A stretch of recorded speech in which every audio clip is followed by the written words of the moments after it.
Olá! Hoje a gente vai mergulhar num assunto que parece coisa de ficção científica, mas já é realidade. Como a inteligência artificial está entrando na briga contra o câncer de pulmão.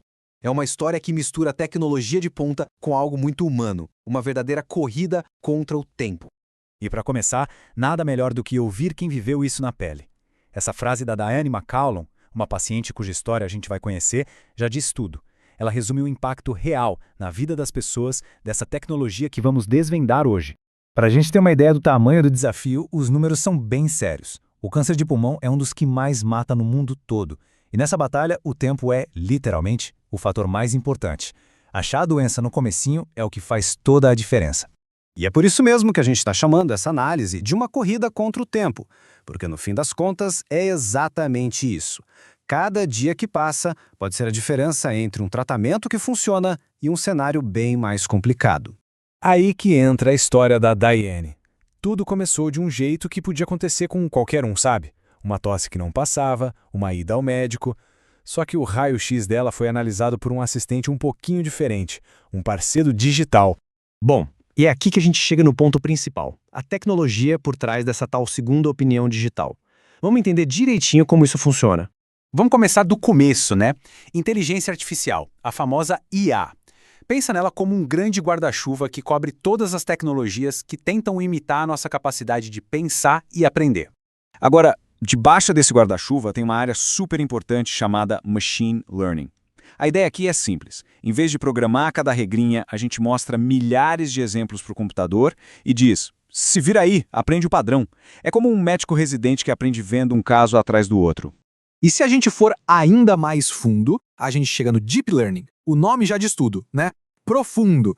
É que ele usa várias e várias camadas de análise que são inspiradas em como os neurônios se conectam no nosso cérebro. É essa profundidade que deixa o sistema encontrar padrões super complexos, quase invisíveis.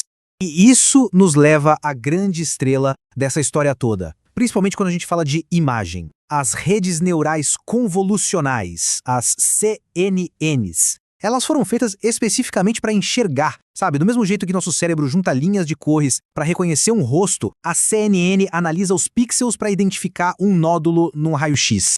Ok, agora que a gente já entendeu como a mágica acontece, vem a pergunta de $1 milhão. Essa ferramenta se sai melhor, pior ou igual a um especialista de carne e osso? A pergunta é essa mesma, preto no branco. E para responder, a gente não vai no achismo, não. Os dados que vamos ver vêm de uma análise bem grande, que juntou os resultados de 34 estudos diferentes. Olha só que interessante esse gráfico. Ele mostra sensibilidade, ou seja, a capacidade de achar um nódulo que realmente está lá. Repara só nas faixas de desempenho. A da IA vai bem mais alto, chegando a 96%. Em alguns casos, a inteligência artificial consegue detectar o dobro do que os radiologistas. É muita coisa. E se liga nesse número, 0,99. Isso é uma espécie de nota que mede o quão bom o sistema é para diferenciar um exame normal de um com problema. Pensa que 1,0 é a nota máxima, a perfeição absoluta. Então, chegar a 0,99 é quase gabaritar a prova. Mostra um potencial absurdo. Pois é, mas como tudo na vida, não é tão simples assim. A gente precisa ser realista. Essa tecnologia não é uma bala de prata. Ela tem sim as suas limitações. Fica a pergunta no ar. Será que a IA consegue ver absolutamente tudo? A resposta, sem rodeios, é não. E é super importante a gente saber exatamente quais são os pontos cegos dela.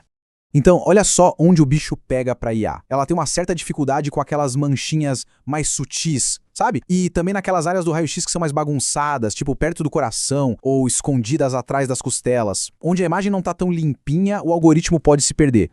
Mas aqui vem o pulo do gato, a parte mais interessante. O que a IA não vê, muitas vezes o radiologista vê. E o que o radiologista deixa passar, a IA pega. Olha que dado maluco, um estudo mostrou que a IA perdeu 68 nódulos que os médicos viram, mas os médicos perderam 91 que a IA achou. Um complementa o outro perfeitamente. E isso leva a gente para a única conclusão possível, né? Não é uma disputa de humano contra máquina. O negócio é formar a equipe definitiva. Esse gráfico aqui mata a charada. O radiologista sozinho tem um resultado. A IA sozinha tem outro. Até melhor em alguns casos, mas ainda com falhas. Agora, quando a gente junta os dois, aí sim, a taxa de detecção vai lá para cima. É o melhor dos dois mundos, sem dúvida. Na vida real, é como se a IA fosse aquele assistente super eficiente que nunca se cansa. Ela olha centenas de exames muito rápido e já organiza a fila dizendo: opa, esses aqui precisam de atenção urgente. Isso faz com que o tempo precioso do médico seja usado no que realmente importa. E aí a gente volta para a história da Daiane para ver como isso funciona na prática. O raio-x dela foi feito à tarde. A IA já apitou na hora que tinha algo estranho ali. No dia seguinte de manhã, ela já estava recebendo a ligação. Do exame até o começo do tratamento, tudo em 7 semanas. Uma velocidade que pode salvar uma vida. E as palavras do Dr. Maclay fecham a nossa conta. Essa agilidade toda que a IA traz não é só para deixar o processo mais eficiente. É sobre dar mais chance de cura, é sobre dar mais tempo e mais esperança para os pacientes. E tudo isso deixa a gente pensando, né? O que a gente viu aqui na luta contra o câncer de pulmão é só a pontinha do iceberg. Essa parceria entre a intuição humana e a precisão da máquina está só começando a transformar a medicina. A grande questão agora não é se vai ter uma nova revolução, mas sim onde ela vai acontecer primeiro.